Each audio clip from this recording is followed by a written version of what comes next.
Episode 30. Aunt Suzanne gets a lesson. How about this, Auntie? Let me have a nice chat with Mr. Carson. After all, marriage is a lifetime's matter. I don't want things to be so casual, Jade said, throwing a flirty glance at Victor as if she was hinting at something. He swelled with joy and resisted the urge to pounce on her. By this point, he felt Aunt Suzanne was just in the way. So he said, "Mrs. Winslet, if there's nothing else, you can leave. Jady and I will stay here and chat for a while. Come, Jady, sit next to me and let me have a good look at you." Jade resisted the urge to vomit and slowly moved to the sofa where Mr. Carson was sitting with difficulty. "All right, I'm leaving. I don't want to disturb your lovey-dovey time." Before Aunt Suzanne left, she glanced at Jade as if warning her to not ruin the plan, while pretending to care about her.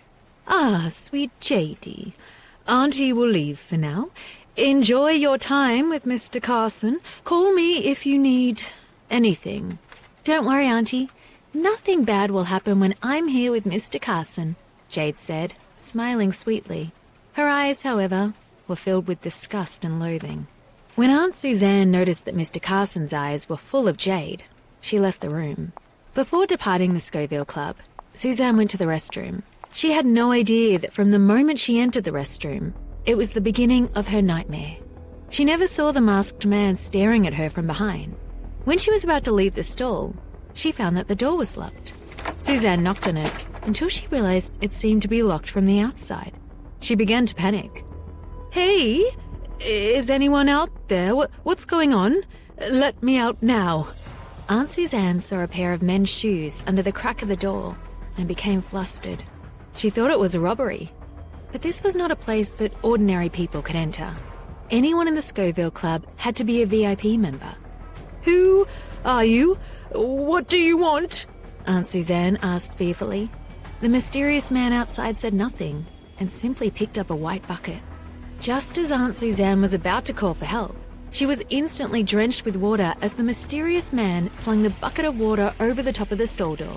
She screamed as the water soaked her to the skin. "Ah, who are you?" Her carefully styled hair was instantly ruined. Her clothes were drenched and clung to her body. Worst of all, the clothes she was wearing were somewhat sheer, and now that they were soaked, they became transparent. Even her underwear was discernible. She could not have been more humiliated. Logically speaking, there should have been waiters all over the place. But strangely enough, the waiters were nowhere to be found. No matter how loudly Aunt Suzanne shouted, no one could hear her. She thought it was over. But even more terrifying things were yet to come. The mysterious man dumped a bucket of red paint on top of her. Suzanne struggled desperately in the bathroom stall. However, the space was tiny. There was nowhere for her to go. All she could do was stand and be drenched in red paint. The masked man outside the door nearly choked with laughter. Then, he wiped the fingerprints from the can of paint and tossed it into the trash can. Finally, he removed the mop that was blocking the door to the stall. He threw away his hat and mask along the way, removed the "Do Not Enter" sign that had been placed at the entrance, and left in a flash. The whole process was quick and decisive. Under the mask, there was a familiar, handsome face. "Let me out of here! Who the hell are you? How dare you mess with me? Damn it, I will tear you to pieces." Aunt Suzanne threw her body against the door, not expecting it to fly open this time. But what happened next was even more embarrassing. Some Scoville Club patrons had come into the restrooms. Two famous actresses walked in, stared at Suzanne in shock, and walked out immediately. Only then did Suzanne grasp the seriousness of the situation. She was soaked from head to toe, wearing clothes that were covered in red paint. She rushed from the washroom recklessly like a madwoman. She had to get out of the club as soon as possible. Normally, the Scoville Club was a quiet, low-key place. But when Suzanne rushed into the first-floor lobby, she saw many famous wealthy people. They all turned to look at the ridiculous, pathetic figure. Worst of all, a woman in a designer dress recognized her immediately. "Hey, look, isn't that Suzanne Winslet?"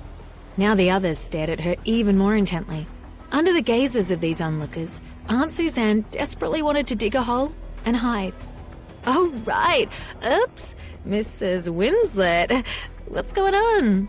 You haven't offended someone, have you? I'm not, Miss Winslet, I'm not. Aunt Suzanne covered her face with her hands. Damn it, how could she be recognized? Everyone in the lobby was staring. A few of the older businessmen saw her soaked body and began to tease. Hey, Suzanne Winslet is going to put on a striptease for us. Man, I never knew she had such a great figure. Even her underwear looks sexy. Old man Winslet is lucky to have such a bold, unrestrained wife. When Aunt Suzanne heard them, she immediately covered her breasts with her arms, but that left her face revealed. So she covered her breasts with one hand and her face with the other, then awkwardly stumbled from the Scoville Club. Terrified of being recognized, she didn't even dare to ride in her own car. She tried to catch a taxi, but none would stop.